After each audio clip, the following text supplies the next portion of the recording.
Hey everybody, Dr. Vibe here on Blab, and I am jacked. I'm loving this new platform. One of the new reasons why I love it is that two of friends who I did not know at the beginning of the year, one of them who wanted something like this, who spoke something for this, has got his dream. So I'm going to do my best and hardcore, hard in the paint to get him on, and also another friend too, get them both on. And this is the first of many conversations about manhood, but I'm not the star of the show. They are the star of the show. So first things first, I'm going to introduce MKP Chicago organizer, man of manhood, Glenn Barker. What is up, Mr. Barker? Hello, Dr. T. I'm Dr. Vibe. Great to be back on the show with you, man. Doing very well. Lots of exciting opportunities and programs, and of course, all the stumbling blocks and difficulties that are part of trying to move something good into the world. But it's great to be with you. Wonderful. That's such a short resume. I'll let you away with it. Next up, Dr. T. What up? What's about yourself? Same old, same old. I can tell you it's good to see both of you guys. It's been way too long since we've gotten together. But right, for me, it's just been working on the foundation, and I've been really just working on getting grants. That's been the major focus for me right now. And I'm really excited about next week. I got invited to speak at the Congressional Black Caucus and serve on a panel to discuss fatherhood, and particularly reviewing President Obama's term and the role that he's played in promoting fatherhood and mentoring through organizations like Brothers Keepers. And Glenn, a lot of the work that you do ties so much. I feel very fortunate to have had the experience of working with you for a year, right? Because it just opened up so many different perspectives for me on manhood and really what's out here to promote fatherhood in our society. So I'm really excited about that. Good stuff. Well, I want to give a little bit of history before we start a discussion tonight, just to make the viewers and listeners aware. Myself, Glenn, and Dr. T, we did not know each other at the beginning of this year. And through numerous conversations and sharing and caring, we found therapy. And therapy, yes. we found common bond and common ground to just continue conversations, not just amongst ourselves, but sharing them with others in regards to manhood. Both these gentlemen I consider mentors when it comes to manhood, because they lived it, they're living it, and they want to share and grow with it and help grow others with it. So that's why we do what we do. We did a few shows at the earlier in the year via podcast. Then we got involved. Glenn is very involved with the White House Council for a proposal. I never get it right. White House Council for Men and Boys. A proposal for a White House Council for Men and Boys. We did a few online broadcasts there. And then we said, you know what? Like all good things, it ran its course. But Glenn wanted to have something like this come in the future. He said we don't have the opportunity to be interactive enough. Well, it is finally here. So this is the next step in our not even a year journey yet. And it seems that I told you guys, I tell you so, something's going to happen. You just wait and see. There's always things around the corner. So we're here. So I'm going to let Glenn, actually, you know what? Why is manhood so important to you, Glenn? And then I'll have Dr. T follow up on that. Well, manhood, let me put it in this light. Well, thank you, Dr. Vibe. What I'll say about manhood, manhood, let me rephrase this. I'll say what is important to me is the growth of the mature generative masculine in men.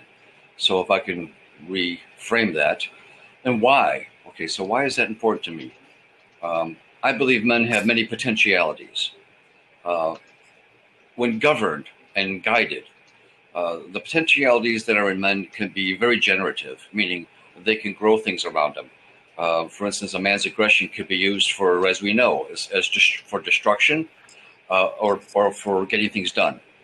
A man's intellect could be used to manipulate, or it could be to conceive of new wonderful aspirations for our society. Same thing with our capacity to love. It could be going to addictions and for self-serving, or it can make us human in everything that we do in our endeavors.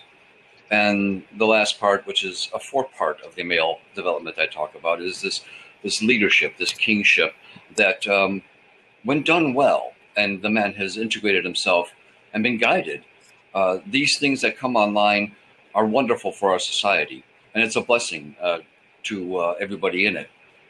So it depends on how the potentialities are fostered and grown. Where do they go south, and where do they become helpful? This, to me, is a way that has been lost, that has never been introduced to our society as a real methodology for growing good men. And right now, I think more than ever, is a time for that recognition and all the things that are connected with providing the opportunities for that to grow.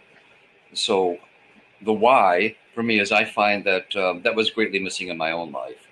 To the extent where I was a searcher for so many years and tried to anchor my masculinity in something that included my power, included my darkness, and grew my light. And I found some men were working on it, and it fed my soul, and it turned me from a user to a giver.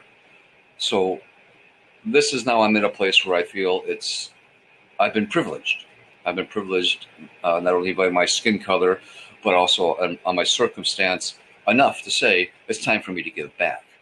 And this is my quest now for these remaining years of my life, to see what I can do to contribute, to make an offering to our society. Whether it's accepted or not is another story. But it's my why now is about contribution. My why now is that to share my knowledge and to help grow other better men. And that's because it feeds my soul, because I believe that's my contribution back, and it's a legacy I want to live. So that's the place where I'm at, and it suits me very, very well. So thank you for asking. My pleasure. Dr. T, why is manhood important to you? Well, manhood is important to me, I think, basically because it's a core component of the family unit. And all the discussions that we've had with the White House Council shows that we've done, one of the things you keep hearing me come back to, whether or not we're talking about mothers, whether we're talking about boys, whether we're talking about fathers, is the family unit. Because the father by himself is just a man. What makes him a father is that he's part of a unit, and that unit defines a role. So when we talk about fathers, to me, it's important because they are an instrumental component of a family unit. And, to me, there's two ways that a man becomes present in that. And one is his presence in that family unit. And the other part is accountability. So for me, the father has to be present. And the question for men is, how am I present? And we've gone through so many social changes in terms of the family structure and its unit. I think men have lost identification of specifically what their role is within all these changing dynamics. When you think about the transitions, it isn't as if fathers are passing on their new circumstances and new findings and new understandings and reality to their youth, to their children, particularly if they're absent, if they're not present. And they're literally having to redefine what presence is, how can I be, limited in some capacities. And then the second question is, what am I accountable for with this mitigating presence issue? So I think we deal with men who are dealing with some self-identification issues in terms of what the fatherhood role means today. I think that's the biggest issue. So to me, the father itself, or himself as an entity, is a product, it's a component of a family unit. And in all of his functions, nothing should ever change in that those tenets that belong to a father in a family structure should never change. And I think that's one of the dynamics that keeps circling around the conversation of fatherhood. It's almost become reactive in how we deal with it. And as we see these ongoing social dynamic changes, what continues to happen is that role of fatherhood keeps evolving or devolving, depending on your viewpoint. That we get to the point of where we are today, where we're talking about what does it mean. it's a number of different conversation pieces from what both you have shared, and it's really good to hear the evolving role of fatherhood. What are some of the biggest factors, in both yours opinion, that is causing change in the evolving role of fatherhood? What are some of the big factors, and are they changing from a year ago, from 5 years ago, or are they still basically the same? There's a whole program for Wow. you. Go ahead, Go Doctor. ahead. Go ahead, Glenn. No, go ahead. Go ahead, Dr. T. Please. Wow. Please. I think to me, the father is a response to society. Men have always been, and my response might be considered old hat by some, old school, whatever you want to call it.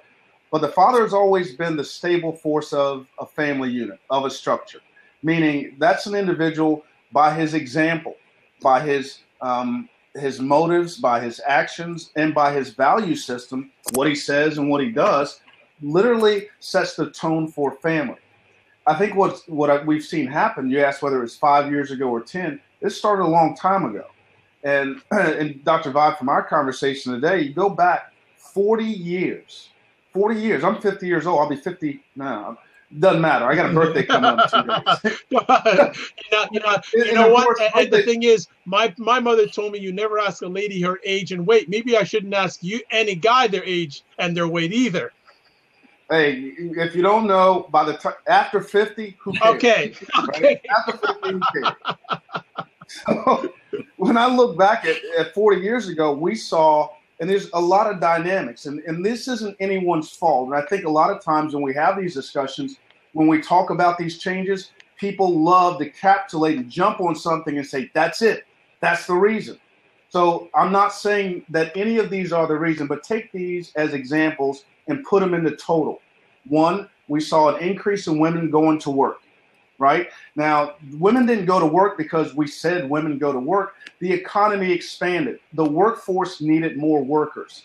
This was not an outgrowth of the women's lib movement because they felt confined to being in the house and we want to work. The opportunity presented itself through the growth and economic development in our country.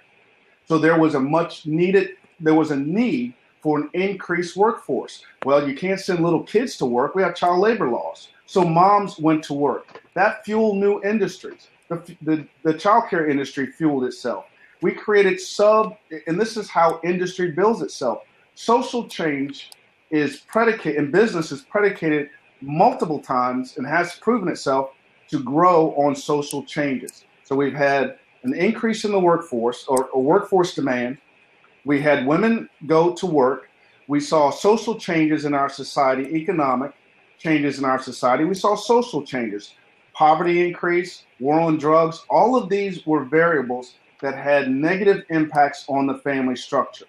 So although people went to work and we saw a burgeoning economy and we saw an increasing workforce that only lasted for about 25 years, and in the last 20, we've seen it go backwards. So it's had a reverse effect. During the first 20 years, we saw an increase in single-parent homes. The stress of families was the economic stressors on families was one variable in divorce. We know money's a huge factor in that. So we saw an increase in divorce. We saw an increase in illegitimacy birth rate across the country. That in itself began to affect, I think, the psyche of the family unit. It affected our legal system in terms of the way the courts began to interact like they never had done in previous generations and making decisions about how families ran. So when we started inserting what I would call Caesar, the government, the state, in terms of mitigating dissolutions of families, you now had a third-party voice to what family meant. And their response to that actually began to redefine and reshape and men internalize their role in the family. And I think what we've seen over the last 40 years is a continuation of that, an indoctrination of that belief. You're talking about young people who get married in 3 or 4 years with a young baby are already assuming their roles based on what the courts have established as the future roles. And you know, you can get any legal attorney here or anyone who deals with juvenile domestic courts issues. They will tell you that the number one concern in that court is economic. And again, we go right back to one of the biggest dynamic changes that we saw in our society, an increased workforce, a more diverse workforce. But it also had some negative, and it's not the only reason, but it was a variable that negatively impacted the way families function. So I think that's number one. And when you start there, everything from that point forward is an outgrowth. And every response to every gap or dysfunction within that actually has furthered cement whatever dysfunctions have grown from it. Wow. Mr. Barker, how you want to add on to that one? Dr. T was all money on that response. Absolutely. The wonderment of this group. So, yes, Dr. Thompson has talked about all the social change pressures that are forcing issues that are dividing families and affecting men and families and children. And he's absolutely right. I'll speak to then in another arena. I think the world has changed how it views men, and I think men have changed how they view themselves. And these are very broad categories as well. And so if any group object gets first objectified and then subjectified, it becomes now something to reckon with rather than something that's it's inhuman. And I'm scared to say that men have been moved to categorically been objectified, and now I believe men in large part are objectifying themselves. So there's a disenfranchisement for the value of men, what their contribution is, including what Dr. Thompson says, and within themselves, what their own true value is and what their contribution can be. And I think linking those two together creates quite a complete picture of the systemic, incremental teardown of our people, and what we maybe could look at as a value system that's now being imposed on us rather than we're deciding for ourselves. Mm-hmm. I want to ask a question of you, Glenn. You've been working with men for many years. How are they handling these changes?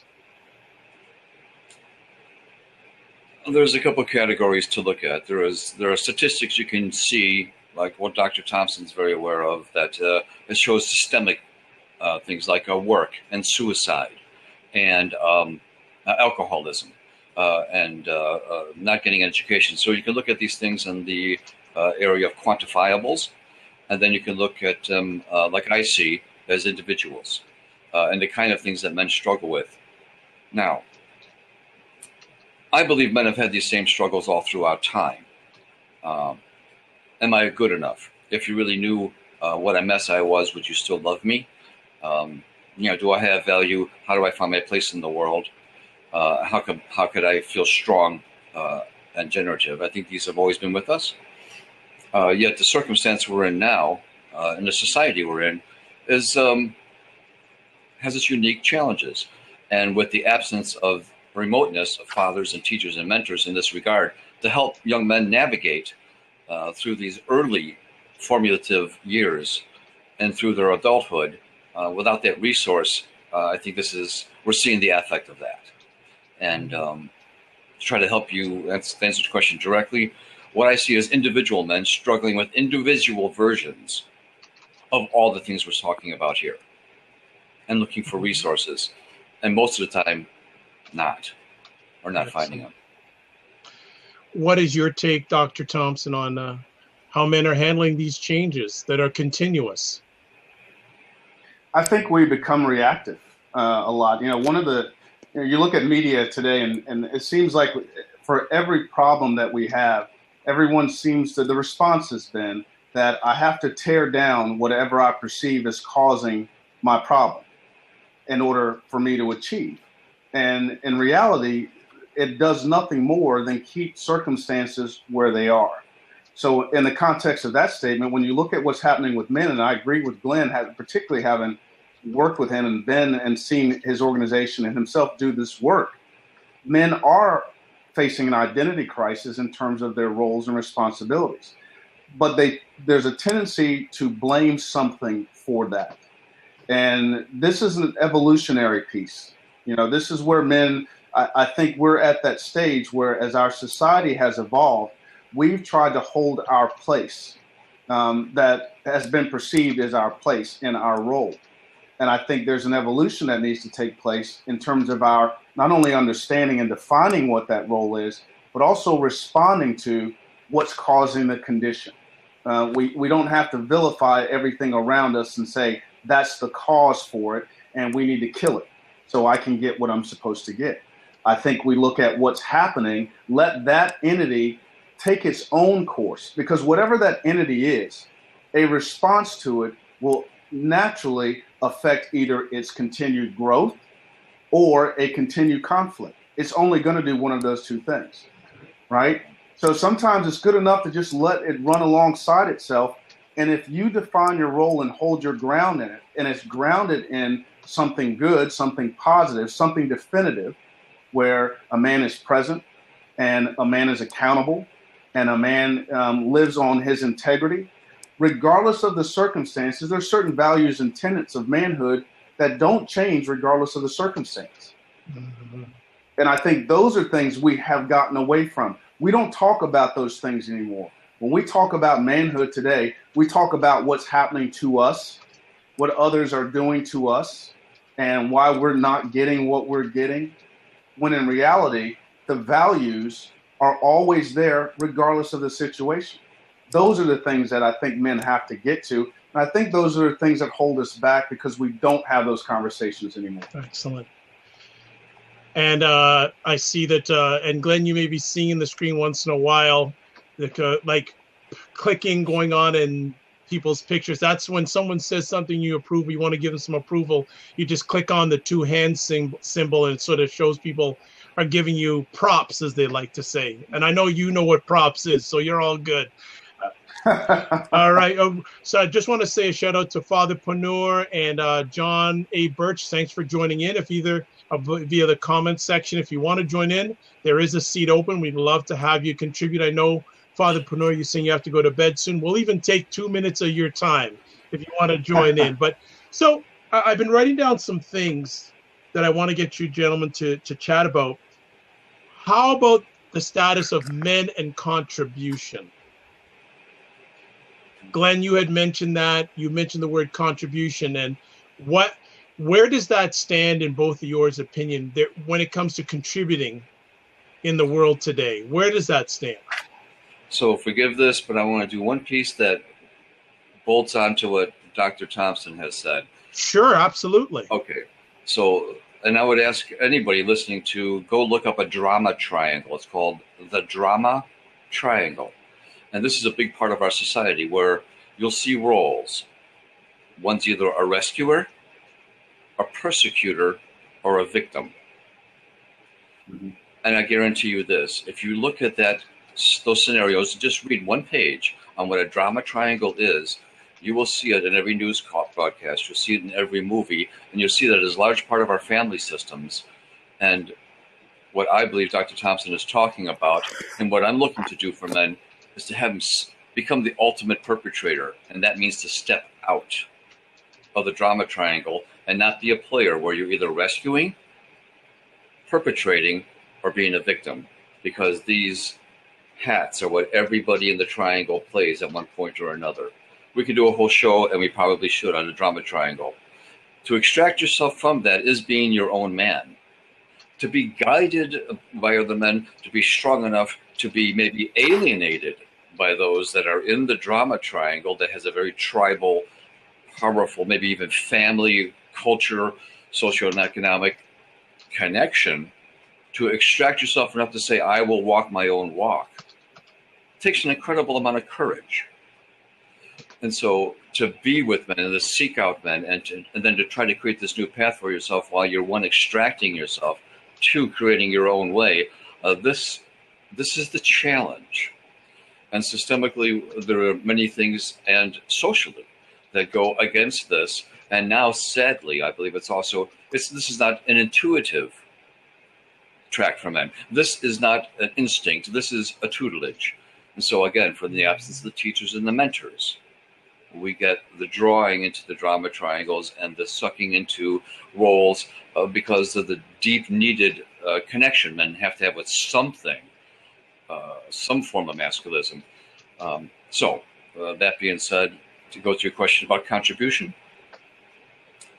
for a man, I think for that to come online, where he's actually at a place where he's thinking of being a contribution, the other parts of him got to somewhat be functional. Even Gandhi, who said, don't talk to men about God until they have bread in their stomach. And there's something very wise about that. What that means is many men, until they get a certain amount of their own needs met and are secure, can now take on the uncertainty and the charge of now, what do I have to give back? And so I believe it's important. I believe it shows the maturity of a man. I think it shows the maturity that we can long for. I think it's the best part of men. What it needs for that to come online is not a rescuer part of the triangle that says I'm going to be a do-gooder in the world, because that's very different than being generative and that you have something to give without the need. It's your gift that you give, and regardless of the outcome, you don't have a want in it. That comes online after some time of a man getting his own needs met and knowing how to.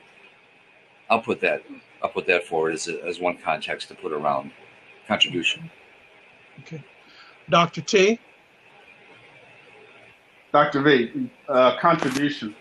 Well, I work a lot with families and young people, and you know, as mentioned earlier, we see a lot of families that they're broken. When I say broken, they're not together. Mom, dad separated, divorced, and what we just call unusual circumstances. The contribution for men, I think, goes back to really establishing some principles. A lot of times, Glenn just mentioned, they're sucked in, and then that triangle. You know, they're a victim, they're a persecutor. I've met a lot of angry fathers. I've met a lot of angry men. I've met women, a lot of angry mothers. I've met mothers who are upset because the husband's either the victim or the persecutor.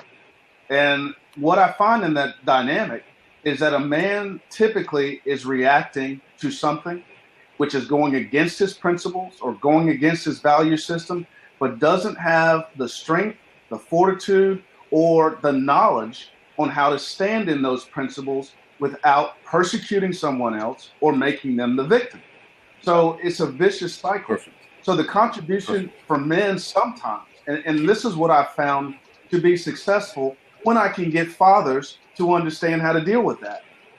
They're not going to change the circumstances by persecution.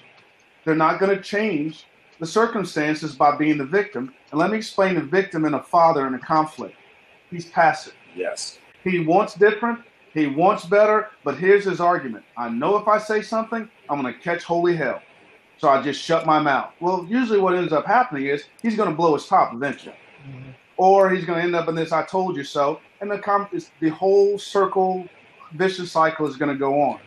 What a man does is in his contribution is state the principle, stand firm on them. You can't control how the other person responds. But when they do, and things don't go well, and they go south, that's when a man has an opportunity I call the teaching opportunity. Go back to the principle. The principle should not have changed. This is the teaching opportunity. Just like children, we don't change in that dynamic. Just because we get older and have 55 birthdays doesn't mean we're that much smarter. We typically operate out of the same patterns. It's called human nature. And just like when children mess up, sometimes you can give them the best instruction in the world, and when they mess up, you don't berate them. You don't say, I told you so. You ask them a question. Now do you understand what I was trying to say about this principle? Now I get to teach you the principle. I don't get to beat you up about that thing. To me, that is one of the biggest contributions a father can make in a family, whether he's present or not. It breaks down the anticipation of him being the persecutor.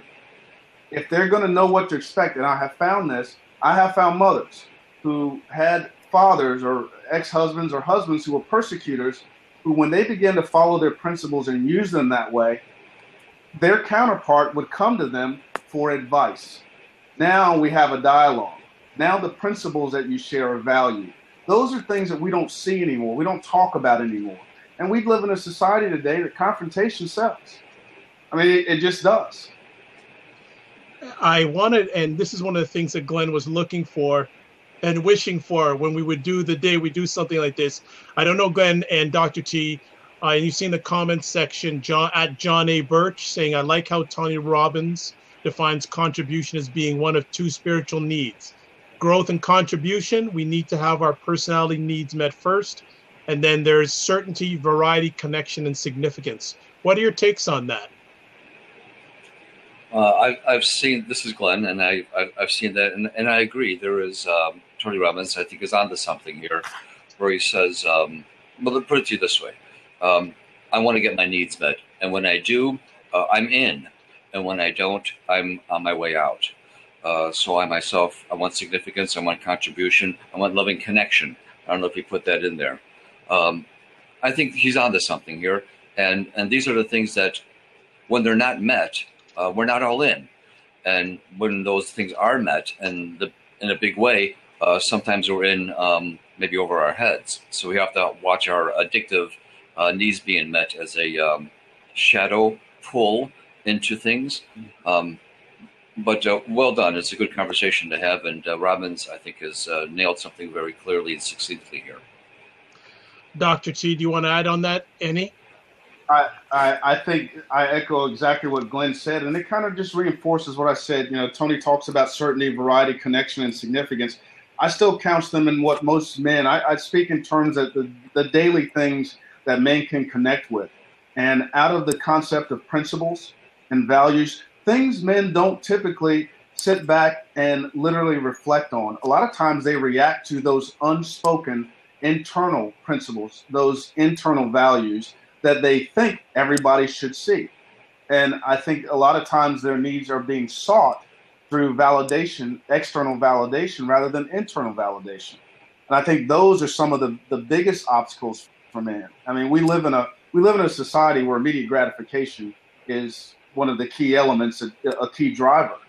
And until you have that self-reflective time to really establish what those values that create certainty, right, that create connection, and then that becomes significant.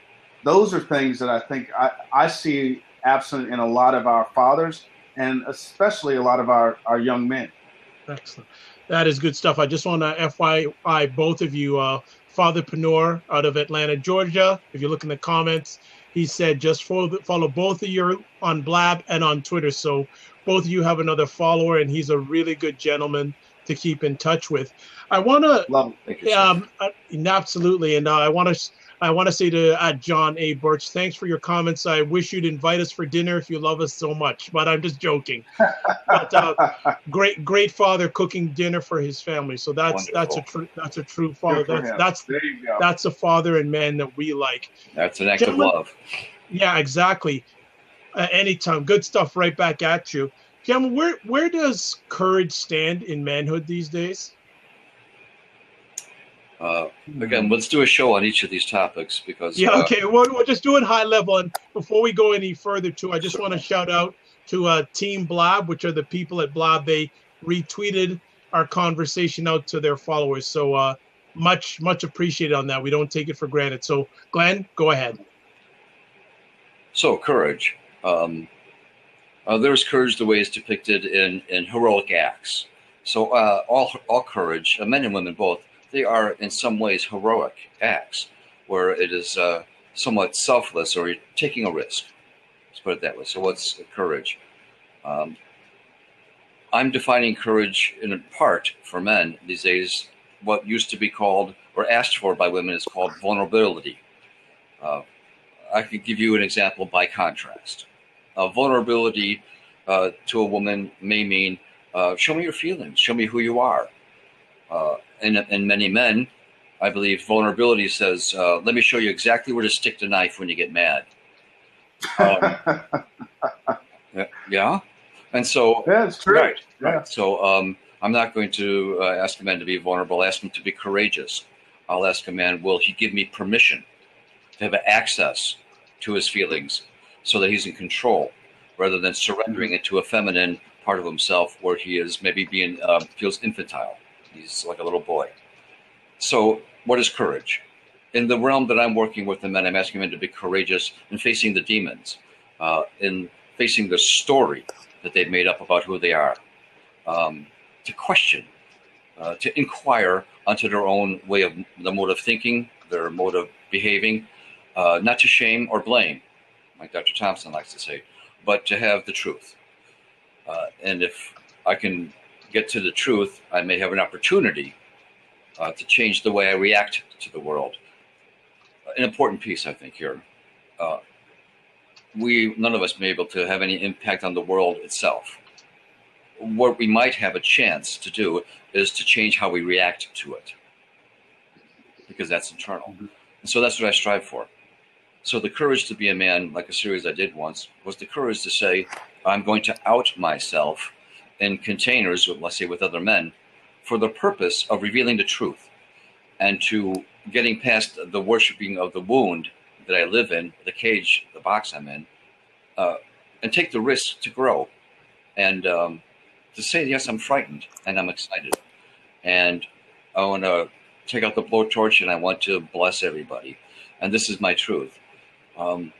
There's an unburdening that comes from that courage. And when we celebrate that, this is a growth piece. So courage to me is the opportunity to grow. And in the context I just gave, hopefully will embolden men for each other. So this is one more part I don't want to get too off. The other part is the isolation of men and how they only invest deeply into 2 or 3 things, 1 or 2 primary relationships in their work. And so these investments are so deep and they're so important that if one of those collapses, the man can find himself in a very unstable position. And so this is the help, again, I say, by the absence or remoteness of father and men in your lives. There's a way to reference these kind of things and to challenge yourself safely and in a good way. And this is, again, what's woefully absent and stifles the development. With all the knowledge and all the self-help books are out there, why are we not doing better as a society? I think because of the isolation piece. And that's another courage piece. So that's my bit on courage for now. All right, Dr. T. I'm going to keep it brief because I think Glenn did a great job, excellent job of covering it. Courage, the first thing that pops into mind is some heroic act. I think Glenn opened with that, and that's what popped into my mind. But as I've matured and what I've learned is a key element, and it may speak more to me as much as my ideologies, but I can tell you courage sometimes is doing nothing. Yes. Sometimes it takes courage to do nothing. And what makes it courageous is when there's an external expectation, external pressure that you do something when you, 1, don't know the answer, 2, haven't figured it out completely, and thirdly, you have so much pressure on you that you must do something. Sometimes courage is doing nothing and telling everyone that you're not going to do anything and why you're not going to do anything. Because in those instances, what I find is men act and they're not fully vested in the act. So courage can take on a totally different meaning depending on whom you're talking to. But I think externally, if we were to take a poll today and just say define courage, there would be an element of acting that would either fall into courageous warrior mode, right? Something that's heroic. You would find that element contained within probably 80% of the responses. Yeah. But the truth of courage is truth. And that begins with truth of self and being able to assess situations in your own capacity. That's courage. Because any act without that level of courage is just that. It's an act. It's an event. I'll put a piece on this. Well done. Well done, Dr. Thompson. And the courage, the secondary courage piece is to deal with the impact and consequences of that. So, to do nothing, you can be the ultimate perpetrator by refusing to contribute to a chaotic situation. Right. Saying, no, I will not partake in this chaos. I'm choosing. Now, that's one act of courage. There's a secondary level because whatever choice is made consciously to act or inaction has an impact and therefore a consequence. And that's a secondary level of courage. That means, will I see this through? my convictions. Right. Right. And so Right. this becomes more and more to the depths of the inner man, what he can draw upon as resources, and what he can reference to other men to say, let me just say what women are able to do naturally, it seems more often. They will go to their girlfriends and say, did you hear this? Did you know that? I'm scared about this. I'd like to have help with that. What do you think? Men, on the other hand, will hide those vulnerabilities and insecurities for fear of being judged and shamed and made laughed at or losing. And Glenn, let's talk about that. And I want to say that because Father Preneur made a comment a little while ago, and I'm going to read it. He said, and it fits right into what your last comment was, women have to be more cognizant of a man's emotions. When we enter into a committed relationship, we give women access where no other woman has access other than our mothers. And Father Preneur, thank you for that, because this, Glenn, what you just defined, that dynamic of sharing, right, those fears and women wanting that and then men withholding it, there is a trust issue that's there. And I think this isn't, and again, you don't have to indict someone to get what you want. So it's not an indictment of women, but it's an understanding of the dynamics and the structure of a man and that relationship that I think, one, men only give that level of vulnerability to that particular woman, to that mate. Yes. And understanding, and I think there's a lack of understanding. This goes back to our initial conversation about the social dynamic changes and the absence of understanding who that man is. We've never gotten to the point of understanding who a man is. And I think Father Preneur brought up an interesting point, and Glenn, you just accentuated it. That is huge, because when a man unveils himself and reveals himself, that's a level of trust that, like the Father says, maybe only his mother has ever had. And men walk through the world holding that space. They literally hold that space. It is one of the tenets of a decision a man makes to marry. It's like trust, right? I'm going to unveil myself to this person. This is the one I choose to do that with. And that's a risky proposition for men. Absolutely. And if that trust is violated, either in his youth or later on, what do, men? We put the armor on. We say, okay, never again. I'm not going to let the person in. And so the wall goes up for protection, and rightfully so. But also what goes on with that protection is an insulation, and the room gets smaller, and the man becomes more shut down. So what makes us safer also creates our prison. And right. And then if we trust again and we get hurt again, or is used against us, like in court, or by revealing secrets about a person to hurt them, because we're in a drama triangle. These things are what, again, I think the knowledge helps. But this is where I talk about community. This is where I believe a men's community has an opportunity to be that third resource for men to say, men, help me work this out. I've come to all you men here even at times and said, I'm sitting on something and I need your counsel. Right. And it's not necessarily, but if it was needed to cry in your arms. But the important thing was, I have men that are watching after my heart and my well-being. They have a tolerance for my imperfection, but they don't buy my bull. Yeah, exactly. Right? And Glenn, I will say this to you. That's one of the things that impressed me about your organization, and watching the way that your organization works with men is literally having these types of dialogues and those personal level dialogues that don't allow men to run, where they have the opportunity to safely display courage. And that to me is huge. The courage to share, the courage to express, whether politically correct or not. What eventually ends up happening, and I've observed this, is to see men share faulty thoughts, faulty ideologies, and I say faulty, for them to realize their own faulty thinking and its particular role in their circumstance. And it's not because the other person did it. They begin to realize that they've been acting out of the difference between maleness and manhood. They've been acting out of their maleness. And there's a huge difference between maleness and manhood. Their perception of manhood rather than the perception, exactly, which devolves into just maleness, right? And that to me is one of the huge pluses and things that your organization really did a great job of bringing out of men and bringing them to a particular place. You know what? I'm just going to interject here because the conversation is going outstanding, but I'm just going to include at John A. Birch and Father Panor, because for some reason I know John's cooking dinner, so he can't come on.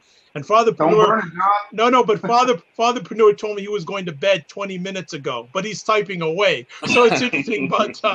But joking aside, John A. Birch has a comment saying this is an amazing discussion. So, gentlemen, you're really rocking the house. And he also had to say, completely agree. When I was studying social psychology, one thing that stood out to me in the realm of jealousy, men got jealous of the physical acts and women got jealous of the emotional giving of her man to another woman.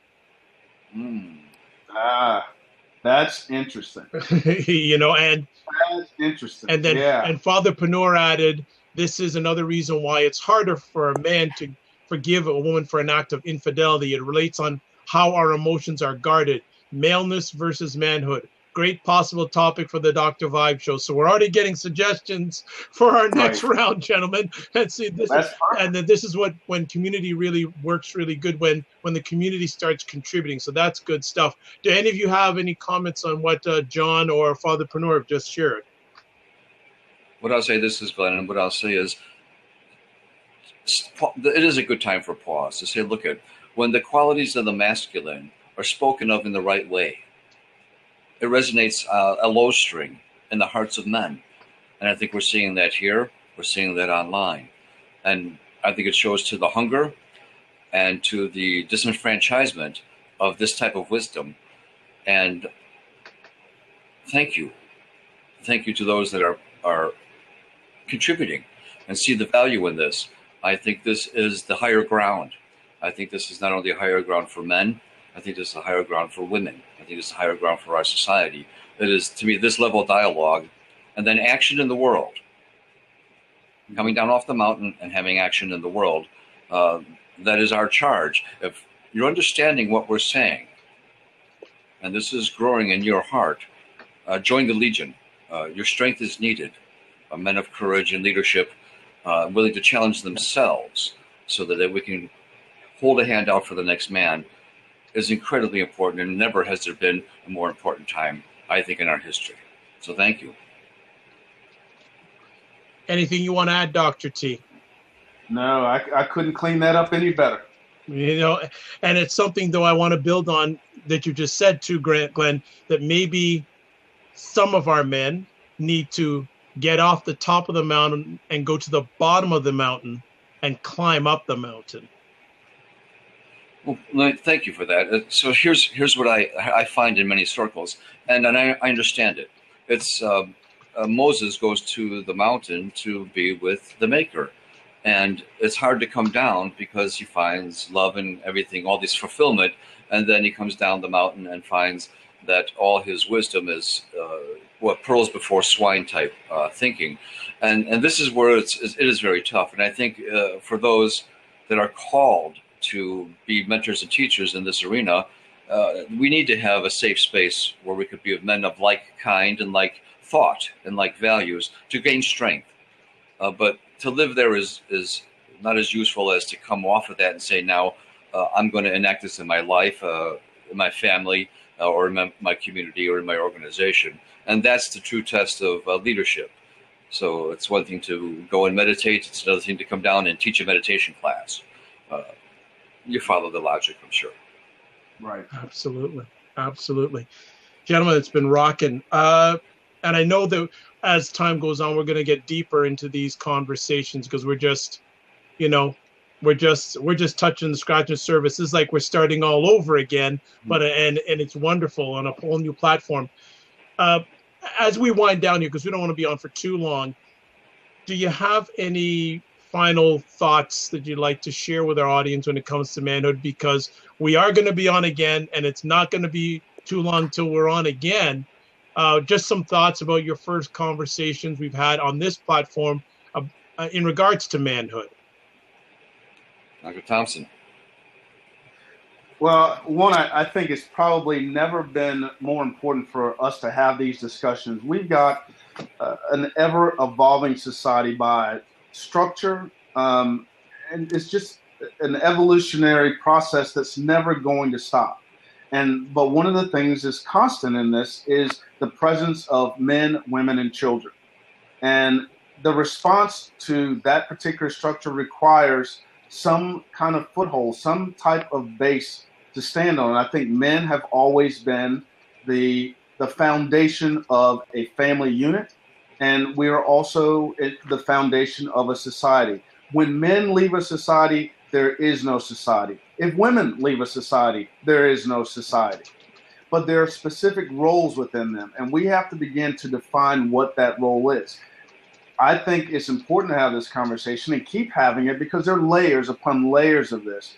You're talking about 40 to 50 years of evolution of a society that has redefined the family unit. It has redefined communities. It has redefined our nation.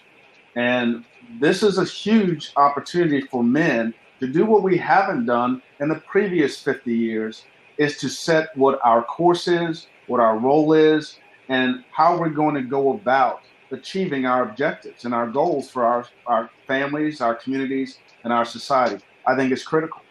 I just wanted, before Glenn comes in, John A. Birch says, I believe to have better home and relationships that they must learn that if it doesn't fit into one of our two boxes, procreation and protection, then we must be willing to show our partner to take on that area. Great discussion, gentlemen. So Glenn, I'll leave the final comments to you.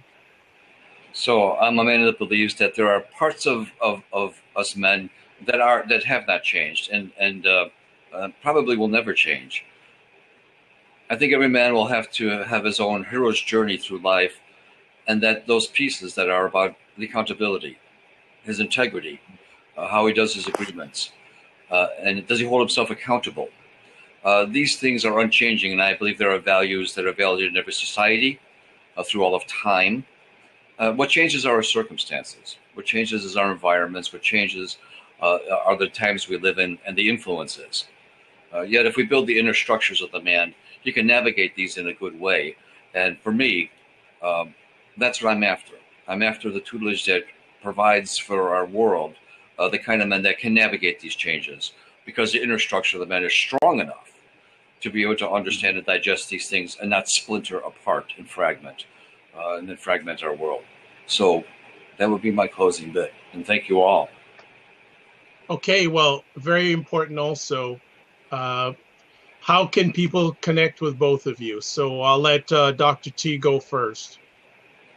Well, you can reach me by email at drteducates.com, also on Twitter at drteducates, and by phone at 804-305-0487. All right.